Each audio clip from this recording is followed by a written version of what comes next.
Joining us on the State of the Nation today, we have Phil Craig, the co-founder and leader of the Referendum Party. Now, you may have seen in the news, the Referendum Party, they plan on challenging for Cape independence, that is, for the Western Cape to become independent from the rest of the wonderful Republic of South Africa. Phil, welcome to the State of the Nation. Good to have you here. Yeah, thanks, Mike, and a pleasure to be with you. Now, let's get straight into it. Referendum Party, the idea floated a few years ago, a secession, I suppose, of the Western Cape from the rest of the country. You obviously, there's going to be two schools of thought on this: people that love the idea and people that laugh at the idea, I'd imagine. Sure. And you think that you're going to get enough people to like the idea? Sure. Look, so as you say, it's not a new idea, and the Referendum Party has come out of an organisation called the Cape Independence Advocacy Group, or the CIAG, which I've been involved in for several years. We've lobbied extensively. We've worked inside of with the main political parties. Ultimately, we secured an agreement from the DA in 2021 to hold a referendum on Cape independence, or hold a referendum which included a question on Cape independence.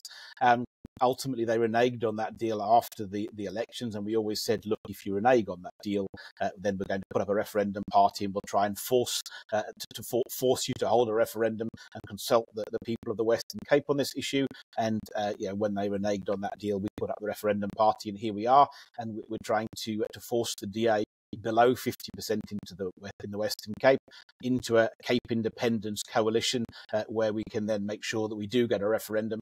And polling shows that 68% of people in the Western Cape support the holding of a referendum on Cape independence. Now, do you think an independent Cape is feasible? Absolutely, yes. So with that question, it's feasible. I mean, you've got a population of 7 million people, which is a decent-sized country.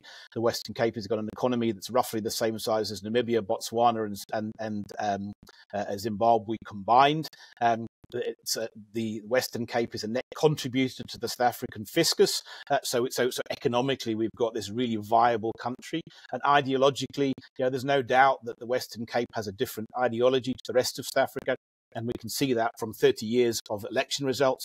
And bear in mind that voters in the Western Cape, the majority, have never once voted for the DA. So if you think of yourself as a Western Cape voter, for 30 years, you've never been governed by the party you voted for. You've got no realistic prospect of ever being governed by the party that you voted for. You really dislike the party that you're being governed by, and you're having its ideology forced upon you against your will.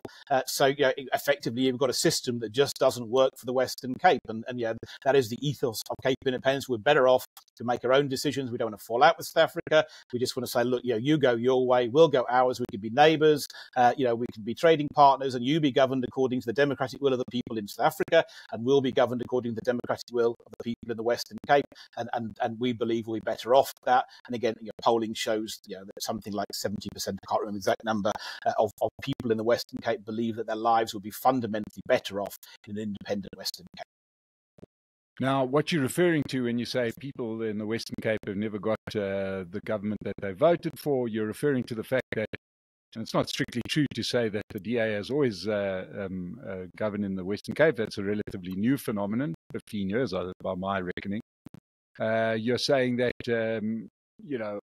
in half of the time of the new South Africa, people in the Western Cape have preferred the DA, but yet you've got an ANC national government. That's what you're referring to. In actual fact, your problem is with the ANC and the way they run South Africa. Is that correct? No, I don't think that is true. So what I'm saying is that in 30 years, the majority of people have never, ever voted for the ANC. So since 1994 to now, we've had a national government, which has been the ANC throughout. And statistically, the majority of people in the Western Cape have never, ever voted for the ANC. The highest the ANC ever got was 44% of the vote. They did form a minority government. And I think we have to be careful to not just make this about the ANC. I think the ANC is the symptom but it's not the cause. The cause is that the Western Cape people are not electing their own government, and they're being governed by a party that they've rejected. It happens to be the ANC now, and obviously the ANC are very good at illustrating what the problem is. But I mean, let's imagine that an EFF government is elected instead of the ANC. It's not like suddenly the ANC being gone, the problem's gone away. It's this difference in ideology, and fundamentally there are a number of those. But one of the most pressing ones is that the Western Cape is habitually pursues genuine non-racialism, which is supposed to be the foundation of the South African constitution. And obviously within South Africa, we increasingly have this racial nationalism that's been driven in the rest of South Africa, which really is not beneficial to anybody. But we can't, there's nothing we can do about the rest of South Africa, because in the Western Cape, we don't vote for the government of the rest of South Africa. But what we can do is fight for this non-racialism and a more market-orientated economy in the Western Cape, which actually is progressive and develops jobs and prosperity to all of the people of the Western Cape. So, by using your own logic, you can take it to a different conclusion. There are many people in the rest of the country that haven't voted for the ANC either. Should they also be calling for secession?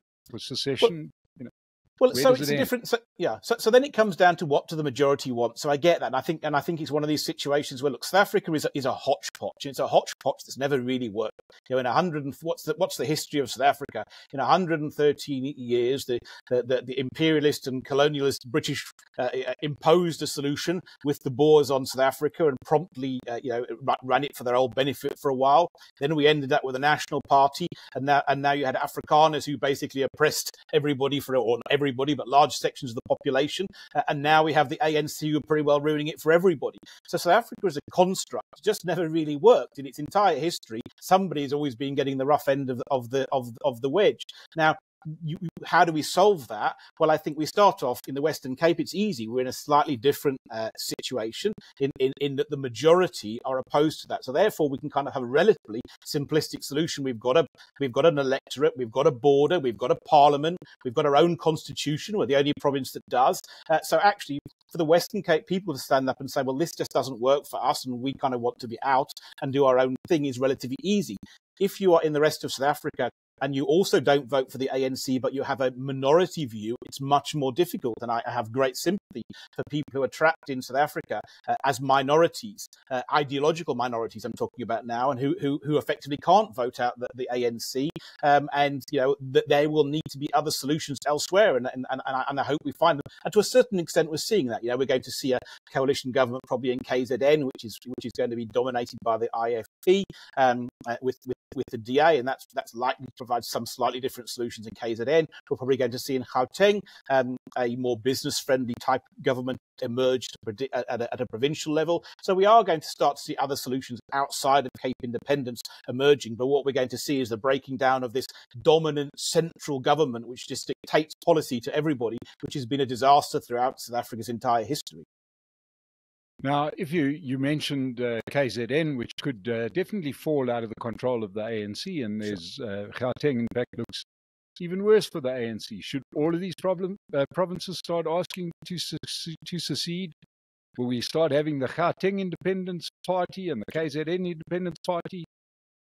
Well, I think that's the decision for the people of Gauteng and the people of KZN. I mean, actually, ironically, there is a KZN Independence Party, and there's certainly been noises over the last few years from within the sort of the Zulu royal household around secession. But I mean, that's the whole point of democracy is that's a decision for the people of KZN to make. And what we're seeing is, in these two, let's imagine those three provinces. Let's imagine we end up with the Western Cape out and continuing not to be controlled by the ANC, Gauteng and KZN. But you're going to have three parts of the country that have rejected the ANC, but they've rejected them in fundamentally different ways. I mean, what do the IFP want?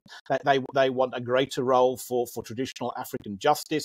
They want the monarchy. They want a relatively conservative African society, and they're entitled to want that. And in the Western Cape, you've got people wanting market economy, liberalism, broadly Cape liberalism, and non-racialism. So you've got these fundamentally different sets of values. And why would we try to find a compromise in this massive country that's half the size of Europe, and has been forced together, artificially, as opposed to saying, well, look, in that region, you should be governed according to the will of the people who live there. And in this region, we should be governed according to the will of the people who live here. And if we're going to cooperate, when we should cooperate on the basis of us reaching some mutual agreement that we're all happy with, as opposed to some other central government that we didn't elect dictating terms to us, regardless of what we voted for. Now let's get real for a second. The Western Cape, wonderfully developed place, all very nice infrastructure that is cared for and all of that. But the bulk of it has been built thanks to the earnings of the entire country. The Western Cape, in fact, has been a moderate contributor to the fiscus over the years, right? If you really break it down, the wealth of South Africa has been built on the back of mining, which very little happens in the Western Cape, right? That is where the railroads and the roads and the infrastructure that exists, the street lights, etc., that exist in the Western Cape comes from. So, in essence, you can say that, it's not like the Western Cape built it. In actual fact, if you look at their tax take compared to their tax spend, right, only now they're reaching parity.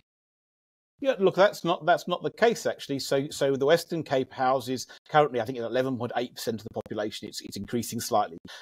The Western Cape produces 14% of South Africa's GDP. It houses 15.4% of South Africa's taxpayers, and actually, in the money that's allocated to provinces, it gets just over 10% back. So the Western Cape is a net contributor to South Africa. It has been for a very, very long time. There are only two provinces that pay into the South African system: Gauteng and then the Western Cape. So the Western Cape absolutely has paid its own way, and there are people who argue, so well, hang on a second, those assets that the Western Cape have been paid for by South African taxpayers. But if you want to follow down that route, then there's a whole lot of assets in South Africa that are being paid by Western Cape taxpayers.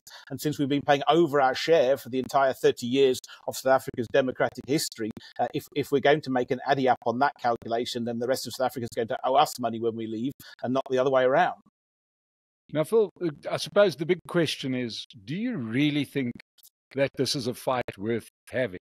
I can only put it by using this comparison. I recently had the leader of the Democratic Alliance up here in Gauteng, Solly Msimanga, and Helen Zille, for that fact, trying to propose the most daft idea, and that is, because we've got an impasse in Joburg and a very bad coalition that governs Johannesburg, they say we shouldn't work hard to form a coalition to get these people out. We should re-vote. Now, that's never going to happen, and neither is your referendum, right? It's just not going to happen, right? Absolutely zero chance. Don't you think that you are absolutely wasting time and resources on this frivolous idea?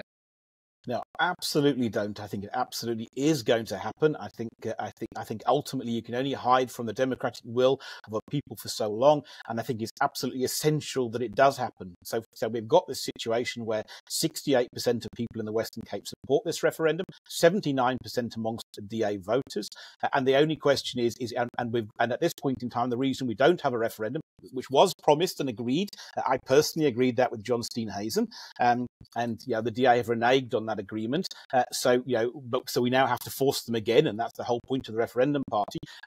But ultimately, absolutely, and it's more than that. It's essential, because if we look forward and we say, well, what's South Africa going to look like in 5 years' time or 10 years' time? At this point in time, it's only going in one direction. So this isn't a luxury. This is a matter of survival for the people of the Western Cape, and we have to say what is in our best interest to remain a part of a system which is a collapsing state that's badly managed, where we don't have a democratic will, or casting out and actually being well governed and creating a prosperous future for all the people of the Western Cape. The referendum is the key to that. And people often sort of say, look, they try to paint independence as some kind of ridiculous notion. Bear in mind, in the last 50 years, there have been 81 independence referendums around the world. On average, one every 7 months, an election is taking place. And I think it's 35 countries, go them slightly wrong, have got their independence in the last 50 years, an average of one every 17 months. So people must remember that countries breaking up is happening the whole time. It's a natural part of the evolution of the history. And if we look at a map of the world 100 years ago, it looks completely different to what we have now. And if we looked at a map 120 years old, South Africa isn't even on it. So I think it absolutely is realistic, absolutely is deliverable. I think it's become a popular idea to sort of dismiss it as idiocy, but it absolutely isn't. And bear in mind that our work in the CID, we've been absolutely at the heart of government. We're not. This isn't just. I'm an absolute pragmatist. I'm not an idealist, and we've been involved. I was responsible for setting up the Western Cape Devolution Working Group that brought together all of the political parties in the Western Cape who wanted devolution. I was the person who led the team that wrote the Western Cape People's Bill that the Freedom Front Plus tabled in the Western Cape Parliament.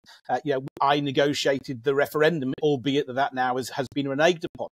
So these, we're not doing this from a fanciful notion. We absolutely have been at the heart of Western Cape politics, and this is an issue that is far bigger than people reason. One of the reasons why is that many of the newspapers deliberately avoid talking about Cape independence. So actually you get this slightly false sense of what's going on in the Western Cape because the papers are just, the media houses are deliberately avoiding this subject. But under that surface, this is a subject that's not going away. And increasingly you're starting to see more and more, this weekend when the EFF had their conference or whatever it was in the Western Cape, they felt they had to address Cape independence. Yesterday, a DA donor came out and said, Alan Windey, you need to debate Phil Craig over this issue. I have given you millions of rands, and actually, I want to hear the answer to these questions, because we were saying to Windey,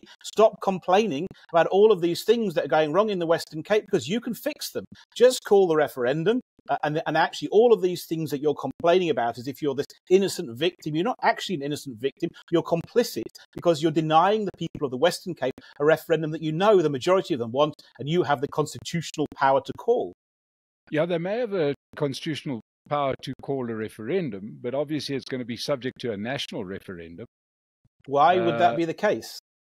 Because it's part of the Republic of South Africa. The constitution would need to be changed, and as we all know, that's going to take 75% of support to do. I don't see how it could ever be done. Okay, so unfortunately, look, I have to say that's completely incorrect. So the constitution allows premiers to call provincial referendums, and if you look around not based on their secession. So, well, absolutely. So if you look at real world, and this is ironically, this is something that Alan Windey referred to in Parliament and incorrectly. And one of the things we challenged him is to say, okay, Alan. So Alan claimed this that any referendum would have to be a national referendum, and I said, Alan, go and find us one single example, just one, of those 81 referendums that have taken place around the world in the last 50 years. Find me one single example where the whole of the region, the whole country voted rather than the seceding territory. And he can't produce one, because every one of those 81 referendums was just the seceding territory. And that's logical, because what is this based on? It's based on the right of self-determination, of people deciding for themselves how they want to be governed. You can't ask somebody else what they want in self-determination. That isn't self-determination. Well, actually, it's not determination. It becomes imperialism if you're not careful. So the decision for the Western Cape is for the Western Cape alone to make. This will be a provincial referendum, and it is allowed for in the South African Constitution. It's allowed for in international law, and it's the international norm. And as I say, there are 81 examples to prove it in the last 50 years, and not one single example to say that that's not the case. The 81 you keep on referring to is a bit of a mischievous number, because the bulk of that comes from the breakup of the Soviet Union and the breakup of certain countries that were put together by force in living memory. We're not talking about a place that has been, unified for 130 years or whatever, South Africa since. 113 years is a blink in the terms of history, and actually those and I think it's a misnomer to say, look, some of those are from the Soviet Union, some of those are from Yugoslavia, the old Yugoslavia, and then you've got some of those are the sort of last thrashings of colonialism. But I mean, then you also have first world countries. Scotland's had a referendum, Quebec's had a referendum. So you have to look at that. not the case. Actually, this is this normal cycle of events of people wanting to exercise this right of self-determination, which has been increasingly strengthened in international law throughout the 20th century and now into the 21st century. So, yeah, self-determination is becoming a more powerful right and more recognized as it's now a just Hogan's right. It's undeniable. And South Africa has signed 3 international treaties since 1994, all of which guarantee the right of self-determination. And in fact, the ANC government is constantly speaking out about the rights of self-determination of others. It's just not very good at recognizing that people within its own country also have that right. Now, you styled your Cape referendum party on, God forbid, Nigel Farage and the Brexit movement. Could you not have found a better example? I mean, what's your view as somebody that was formerly part of that country? Brexit seems to have not necessarily been the best idea ever for Britain. Well, look, so first of all, let's take the second part first. My view is that Brexit was a success, but it was a success for democracy. Whether it's going to be an economic success, we'll have to remain to see. But actually, why do I say it's a success? Well, because the people of the UK were democratically consulted on an issue and made a decision. And whether they made the right decision or the wrong decision is for them to determine. But at least what you did have was democracy, and that was an expression of democracy. From that point of view, that is best practice. Ask the people what it is that they want. Why have we styled ourselves in many ways on Brexit? Is because there's some striking similarities between Brexit and our movement. So a lot of secessionist movements, and perhaps the majority, are conducted where the provincial government supports secession. So if you go to Quebec, the Quebecan government supported secession. You go to Scotland, the Scottish government supported secession. You go to Catalonia, the Catalonian government supported secession. So therefore, and often in those countries, they're fighting for the referendum because they don't have this right to call the referendum themselves. In the Brexit scenario, which wasn't actually a true secession, it was different. The Brexit part. So what you had in Brexit, the Brexit Party wasn't trying to get political power, or UKIP before that. It wasn't trying to run the government. It was it recognised that the Conservative Party, which was the British government, its voters wanted a Brexit referendum. And even though the party didn't want one, the people who voted for it did. And therefore, it created pressure on the party of government to consult the people, because it knew, rather than taking power itself, that actually, if it allowed the people to vote, they would get the outcome that they wanted. And it's exactly the same in the Western Cape. So here we have the DA, who are opposed to Cape independence, but 79% of DA voters in the Western Cape want a referendum on Cape independence. 68% of the Western Cape people want a referendum. So our role is the same. We're not going to take over the Western Cape. We don't want to govern the Western Cape. We want to force the DA government that is governing the Western Cape to consult the people of the Western Cape on this issue democratically. Now, the reason you're probably polling so high is this must fall squarely into that category of really sexy questions, right? When you put two people and you say, let's just make this an independent country. Western Cape, look how wonderful it is. We are much better than the rest of them, and we can keep those blacks out. It sounds like a really good thing, and people say, yes, we're all for it, without really understanding the ramifications. Now, there are massive ramifications to this, aren't there? Well, I think there's a lot of assumptions there. So first of all, I get that you're just postulating. Keeping the blacks out is I'm not postulating. That's the difference of the Western Cape and the rest of the country, isn't it? Is the makeup of the Western Cape? It is dramatically different. And so, in other words, everyone can hear the dog whistle. You don't have to be a genius. You don't have to be Dr. Seuss. We can understand the dog whistle. The dog whistle is, eventually what makes a person a citizen of the Western Cape compared to a person as a citizen of South Africa. So, in other words, if I suddenly decide, Cape has got independence, great, I'm now suddenly immigrating to the Western Cape. How are you going to do this? Right? Surely you're going to build a big border wall, one would imagine, and then you're going to try and keep people who aren't there out.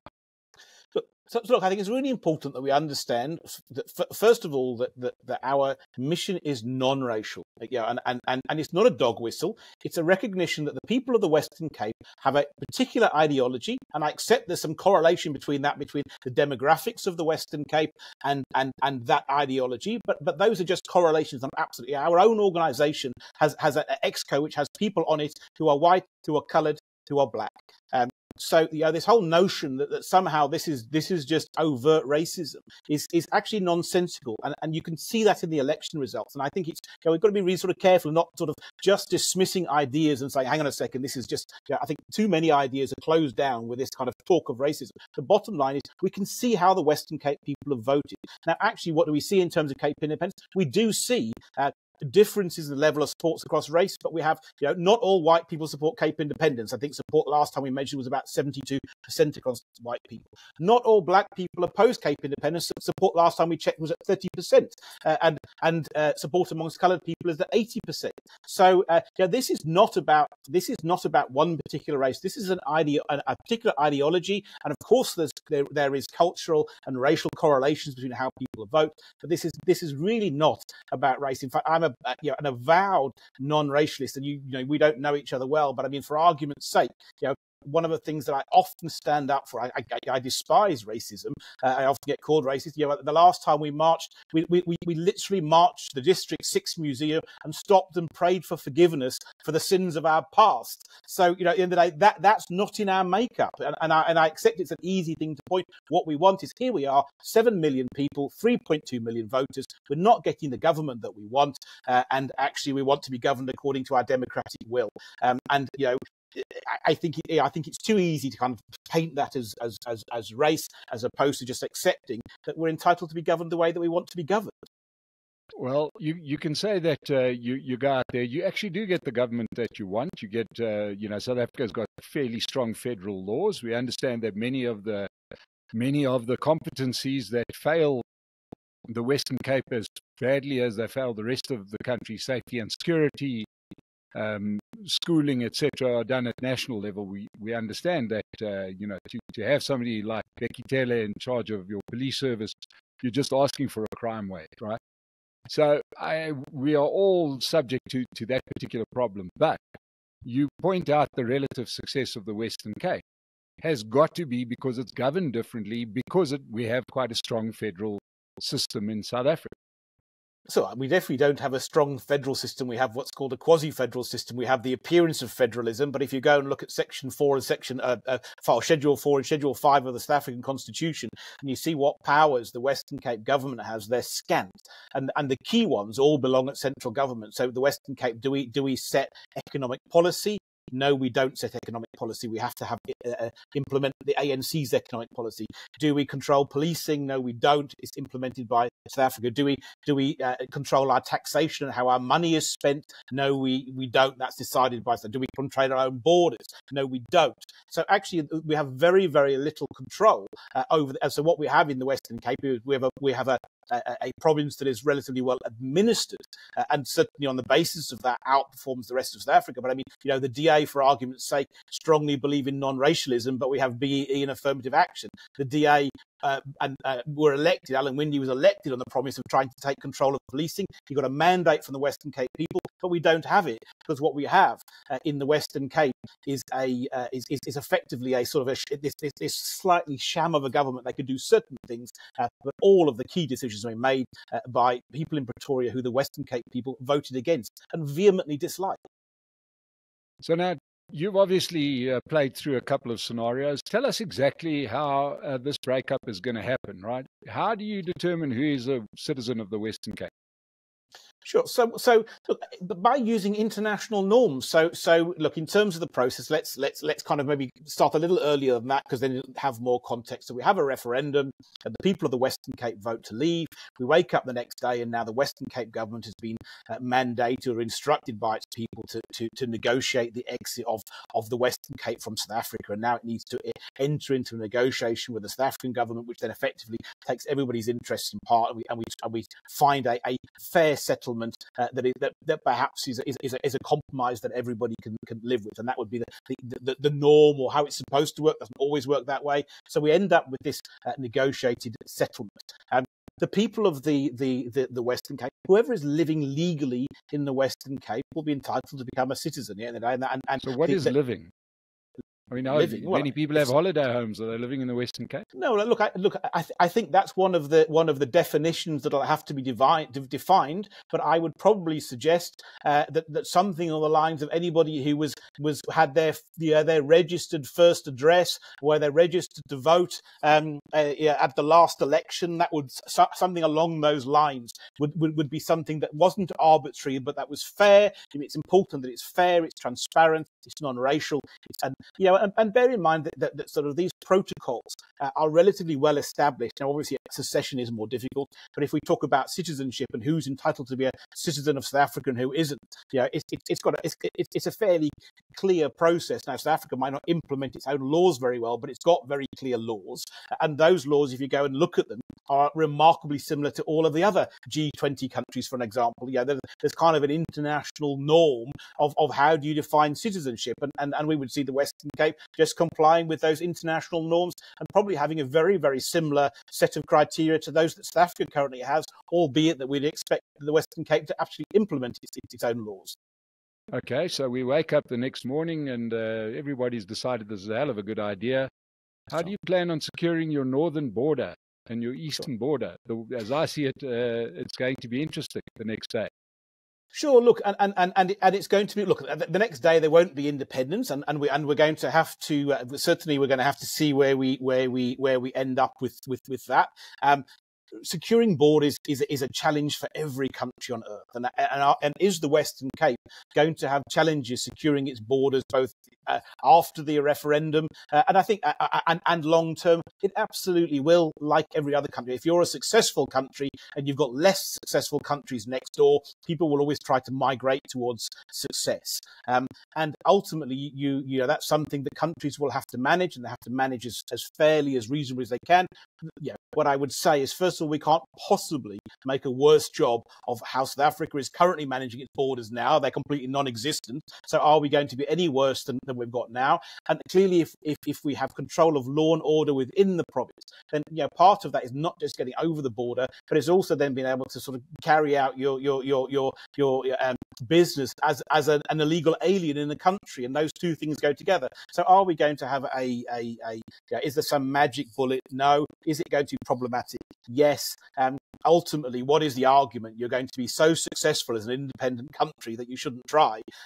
Ultimately, yes, it's a challenge that we're going to have to live up with. But the very fact that everybody, whatever their position on Cape independence, says if you get independence, everybody's going to try and go there, actually is surely the greatest testimony for why we need Cape independence, because everybody accepts we're going to make an absolute rip-roaring success of it, and it's going to be fundamentally better than South Africa.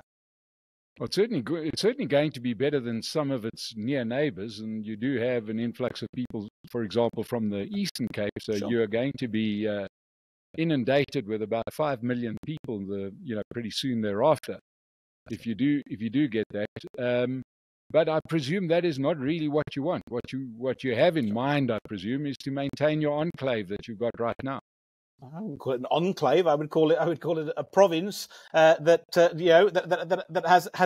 has a population. And when it comes to the Eastern Cape, it's obviously a sensitive subject, and one that has to be sort of handled with some diplomacy. But we already have more than 1 million people have migrated from the Eastern Cape to the Western Cape already, and many of those have illegally settled land in the Western Cape, and that is an issue that the Western Cape people and the Western Cape taxpayers are currently having to deal with. Now, I would far rather look at a lot of these problems and say, well, how do we find a better solution? So, one of the things, and I'm talking personally now, because I have to say that the referendum party is a single issue party, and therefore, we are pushing for a referendum to give control to the people of the Western Cape. But one of the things that I think in that negotiation, I believe that the Western Cape is currently a contributor towards South Africa. We pay about 30%, about 35% is our net contribution contribution of our income to South Africa.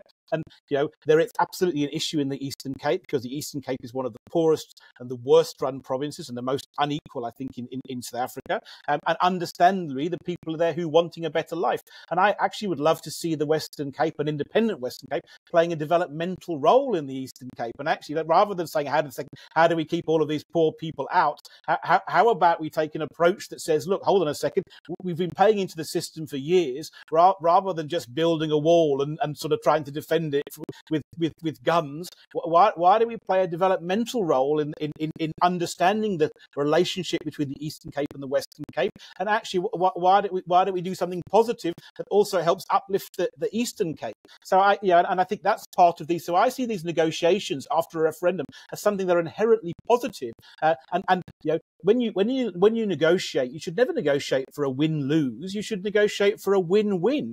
We need to find, at the end of this referendum, we need to find a solution that actually is going to benefit everybody.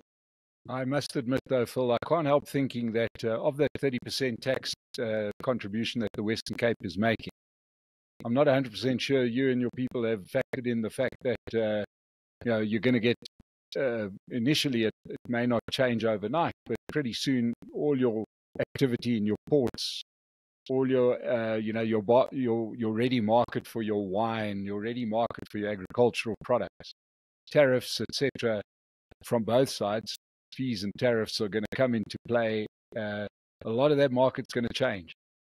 Well, look, I think first of all, one of the things that I think that's going to happen, and when we talk, look, we have spent a lot of time talking to economists, and I think the general consensus amongst economists is that the Western Cape should effectively set itself up as a giant special economic zone, and will absolutely prosper. And we already have this situation where the Western Cape has fundamentally different trading partners. The main trading partners of the Western Cape are not the main trading partners of the rest of South Africa. So we already have a very different economy, and I think the Western Cape is going to prosper. Now, are there going to be some changes? But I mean, we've got to bear in mind that the relationship between South Africa and the Western Cape, trade-wise, is symbiotic, and it's going to continue to be symbiotic. And you're quite right. We don't have a big mining industry in the Western Cape. We have tourism, we have fintech, we have some agri. We've got renewable energy increasingly. So the Western Cape is going to have its own economy. And I think we can look, one of the best examples of that is perhaps an extreme one is Singapore. Now, Singapore is absolutely minuscule. The Western Cape is 1 million square kilometers. The Singapore is 800. And Singapore, when it got its independence in I think it was 65, early 60s at least, its economy was 1/20th of the size of South Africa. By 2019, Singapore had a bigger economy from those 800 square kilometers than all of South Africa. And so to think that the Western Cape can't absolutely prosper and somehow is dependent entirely on South Africa is probably a naive interpretation. I think we must give the people of the Western Cape much more credit than that. Well, Phil, I must say that the examples that you mentioned, certainly in my case, you struggle to sway me.